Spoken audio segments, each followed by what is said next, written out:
Hi, and welcome to Professor Kev Show. As you can see, I got my buddy Oscar with us, and he's from Not Bad Media. Good afternoon, my friend. I don't know if it's afternoon where you are. It's morning over here, Kev, but That's what I thought. appreciate it nonetheless. Cool deal. So thanks for making the time for me. So before I jump into Not Bad Media, tell us about you as a person. What should we know from you? Where are you from? I'm from Sydney, Australia, actually. Well, a few things. I was born in London, England, and I moved here when I was younger with my parents. And so I've lived and grown up in Sydney my whole life, Sydney, Australia.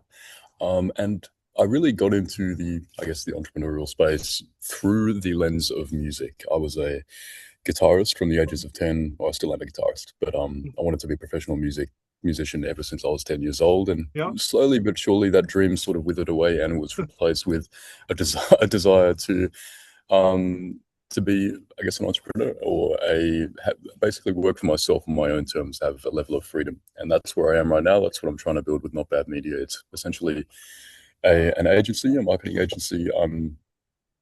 In For complete transparency, still very early on, figuring out what exactly I'm good at, where exactly I can add the most amount of value. And so, yeah, I'm very early on, just trying to find my feet, working with a few startups here in Sydney.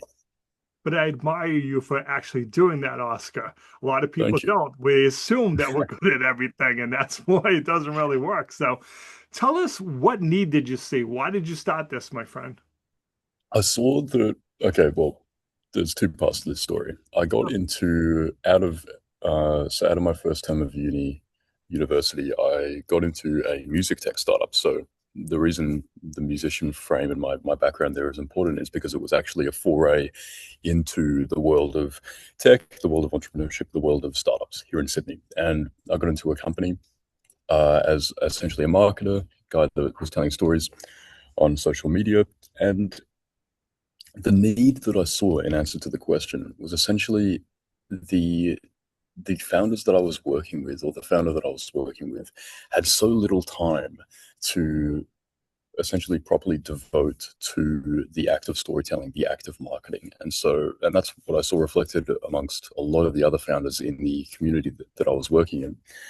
I saw that a lot of them just had to focus on the product, had to focus on building it, especially with low, capital constraints and time constraints. They needed someone to essentially help with that, and that's where I sort of I filled the gap there. So sooner or later, also sure enough, I joined a few other startups in that local community of people in this, I guess, tech accelerator, and yeah, I started just helping them out essentially as a freelancer. And over the last few months, again, this was about 6 months ago. So over the last few months, I've continued to refine my skills and just sort of coming to a place where I can confidently say that I'm better at this and I'm not so good at this. This is what I can offer you. This is what I can't.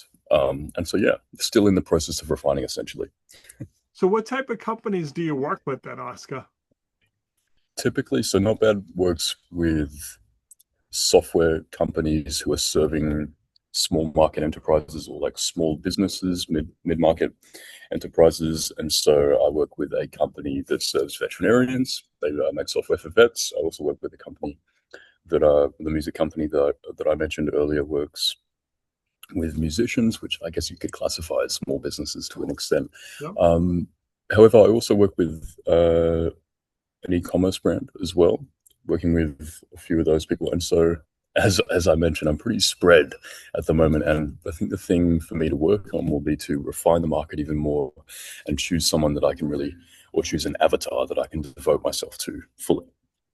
It seems like working with musicians would be helpful for you because your background, you can kind of relate Sure. to the things that they're going through. And I That's like true. what you said earlier, we're all guilty of this as business owners. We advertise, we market really well, we get busy because we market it really well, and then we stop. Like, I just don't have time anymore. And then we wonder why the pipeline goes dry, right? True. True. Very true. And especially, I think I'll add to that at the very, very early stages, like pre-seed level startups and businesses. It's like you have to not only choose your team well and who you're going to bring on well, but also just like you need to essentially try every single week to remove yourself more and more from the business and get into your zone of genius. And whoever you bring on has to contribute to that and has to not add more weight or take away more bandwidth from the founder. And that's a skill that I've I've developed over the last few months, aside from all the marketing stuff, is the ability to not drain the founder of their energy, or at least consciously try not to eliminate so much of their bandwidth so that they have to manage me and manage a business at the same time. Yep. All right, it's crystal ball time, my friend. Looking 3 to 5 years out, where do you see the company? I think I see. I don't see it as it is right now, but bigger. I see it as probably a very different thing. I think a lot of your guests will probably reflect on the fact that AI is changing everything, and amongst other things, I think every single business that relies on a level of human effort and exertion and mental energy will have to change dramatically in regards to how things are delivered. I think where I want to be in 3 to 5 years is in a position where I can use AI to enhance what I am naturally good at. I'm a creative guy coming from a music background. I want to have a company that contributes to a great level of creative change in the world, whether that be in the agency format or a tech format or something completely different. I want to have a great creative impact on the world and whoever I work with. Um, yeah, that's what I want to do. And I think if I were to hazard a guess, I would probably think that it would evolve into some form of tech cross with agency, where I'm essentially the human driver, and I don't know, I have an army of AI minions doing my work for me instead of my clients. That's where I see it.